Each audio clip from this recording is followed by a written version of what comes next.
सानह गुलशन Iqbal park की तहकीकात ने नया रुख इख्तियार कर लिया।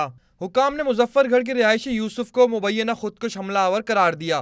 मुलजिम के शनाख्ती कार्ड की मदद से उसके 4 भाइयों और चचा समेत 7 अफराद को भी हिरासत में ले लिया। लेकिन मीडिया पर खबरें चलने के बाद यूसुफ का जख्मी दोस्त अपने साथी को बचाने मैदान में आ गया। याकूब का कहना है कि यूसुफ खुदकुश हमलावर नहीं बल्कि वो 3 दोस्त लाहौर में घूमने आए थे।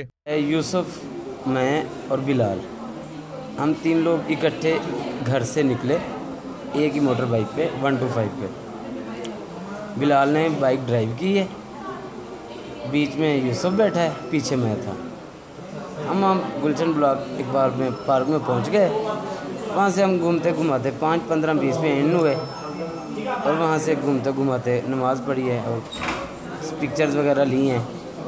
बिलाल ने भी ली हैं, मैंने तो नहीं ली लेकिन यूसुफ ने ली हैं अपने अपने फ़ोन में।